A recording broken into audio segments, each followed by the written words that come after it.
Hey everybody, how you doing? It's Jay Nanda, San Antonio Metal Music Examiner here at Knotfest 2014, San Bernardino, California. So many bands playing the last 2.5 nights, and I have the pleasure right now of being here with guitarist from Hellyeah, Mr. Tom Maxwell. How are you, man? Doing great, thank you.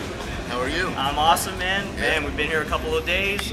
Tom just got in. No, we're just kicking ass and just headbanging and covering bands like crazy. That's awesome. And Hellyeah will be going on in less than 2 hours. I know you got to be looking forward to it. Yeah, I am. We were excited about this from when they first asked us to come out and play, and it was the official launch for Slipknot last night. Their new record, a couple new faces.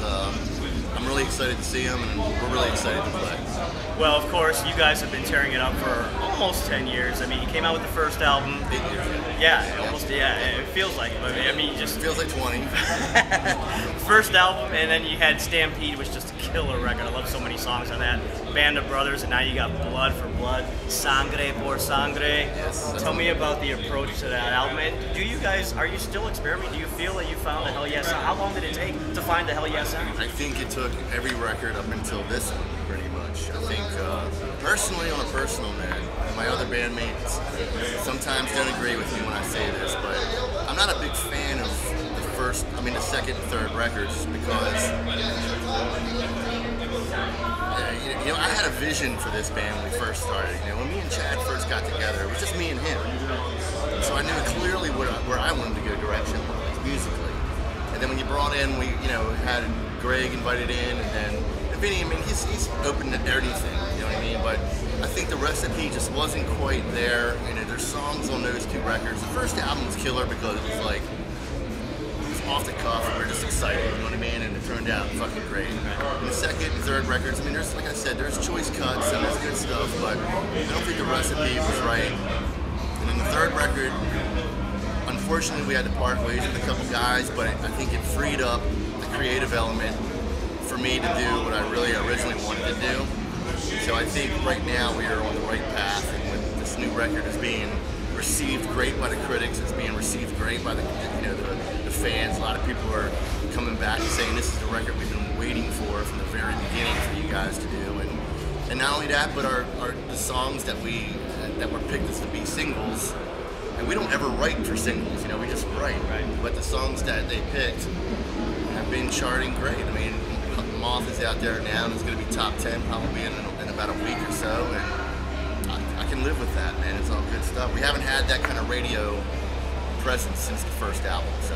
I gotta tell you, every time I hear Demons in the Dirt, I swear to God, I feel like doing like a little crazy single one-person mosh pit so hard and circular to make me dizzy, to the point where it just like buries a hole in the ground, and then I just feel like rising up out of that hole. It's a sense of empowerment when I hear that song. Well, guess what? You can do it today.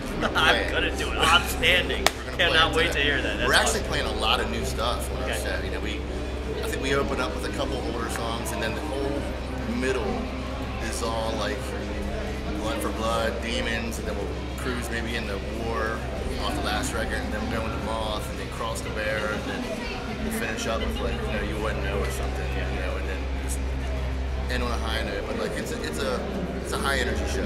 Good deal. Well, talk a little more about the parting of ways with the guys. You got Kyle on bass now. Yeah. How are things working out with the switches? They're actually, things have never been better, to be honest with you. I think, not to throw anybody under the bus, I just think that they, people prioritize their lives differently than other people do. And I think with Greg and Bob, they got to a point in their lives where there were some things that are different from each other, obviously, but we just couldn't go forward as a band together anymore. At least a healthy moving forward together. So we had to separate, and then we handpicked Kyle and we handpicked Brady. Brady's a no-name guy out of Vegas who's green as the bush over there when it comes to being on the world stage, but he's grown into it so well, and he's a great player, he's a great singer, and Kyle is just a fucking beast. He's one of the best bass players out there, and he's one of the best stage presences, which makes my job easier because I can just stand in my little corner and just jam and let him take over the whole run. But it's been great. It's been a great transition, and the band is I tell you, we're more ferocious and lethal of a live band now, and tighter, and visually just much more just copacetic. Yeah.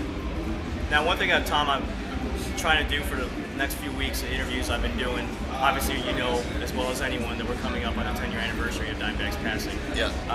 So I'm accumulating some tributes, some story remembrances from artists such as yourself. Yeah. Can you kind of tell me about either your favorite Dimebag story or just remember the first time you met him, first impressions? I've got a very unique story about Dime. I was fortunate enough, my old band Nothing Face, we were very fortunate enough to be on tour with Pantera. They took us out on the Reinventing the Steel tour. And it was a long one, man. It was a couple months long, and we really got to know, that's how, obviously I got to know Vinny and the whole Pantera crew and Dime and as well. There was this one day where Dime came on my bus, and he was with Bobby Tongs, and he was with Cat, and they brought in like some Guinness and some Jameson or something, and were like showing me how to do Irish car bombs, which I've never done before. So I'm like, fucking petrified out of my mind. It's like a shot inside of another big shot. I had to down it all at once. But anyway, we did that. It was great. But he saw my Les Paul. I have an old '68 Les Paul. He saw it sitting in the back of the bus, and he was like, man, he just went back there and he just started picking up and jamming on it. And I had another guitar of mine back there too, and I just went back there and we were just hanging out. And I got, we were just conversating. He's playing it, and it was just like really, really feeling the guitar. And I asked him if he could show me the riff to By Demons Be Driven off the Vulgar Display of Power record. That fucking verse riff. Just the sickest fucking swagger riff there is. And man, he sat there with me for about 20 minutes just showing me the riff, and we jammed it together, man. And he showed me a lot of little tiny tricks that he does, these little crazy, because a lot of times when you listen to Pantera, man, you'll hear things that you're actually not thinking that you're hearing. You know what I mean? So he'd like look at these ghost bends and stuff, which are like, notes that you start out pulling the note, you pull down back into it, which is just total him. It's just something that like he had mastered. That was my fucking experience, man. Like a one-on-one lesson with him, man. And it was learning one of his songs, his iconic riffs, and that's the story. That's a great story, and it's great that you mentioned that song because back in 2011 or 2012, when it was the 20-year anniversary of Vulgar, I had the pleasure of interviewing Phil, and I asked him if there was one song to pick from that album that best represented the band and what it stood for. He had a little difficulty because there's so many great songs at first, but then he said, wait, isn't By Demons Be Driven on that album? And I said, of course, yes. And he said, yeah, and the best part to me, the most interesting part about his answer was that he took himself out of the equation when he said that. And he said, I picked that song because that song showed how vicious and tight the other three members instrumentally were. Oh, God. And it's just incredible. So, it was, yeah. To me, it's my favorite song off that record. One of my favorites they had ever done. But like I said, just being able to sit there and have him show it to me, what more can I say? Yeah. Well, as you can hear, they're heading, they're testing the sound on the main stage. Hellyeah's going to be on there pretty soon.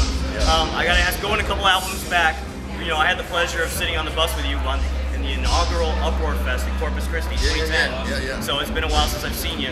But I'd love to ask you, in honor of all the strippers out there in the Stampede album, Pole Rider, do you have a favorite strip story? You guys were legendary for that, in Dallas especially, and just strip clubs in general. Do you have any, or just basically talk about the inspiration for that song? That song, I really didn't have much to do with that song, writing-wise. You know what I mean? It was more of a Greg, Chad thing, but I guess it's a great stripper song. I really don't know. Every time we have our annual, Halloween party at the clubhouse and whatnot, and whenever we play in Dallas, we go there, and we're fortunate enough to have like a few songs that are being played quite a bit on strip clubs, which I think is great because you need songs with a bumping grind. It's nice to see, girls shaking their asses to some of your songs. So after Knotfest, tell everybody out there what you got planned touring-wise. Any San Antonio gigs coming up, or even Austin? We're just finishing up a 7-week run with Five Finger and Gold. It's been a fantastic tour, very successful tour. The numbers have been fantastic. We have one more show after tonight, which is going to be our Halloween gig that we're doing with Five Finger up in Colorado. From there, we're going to take a little bit of time off. We've been going hard since April.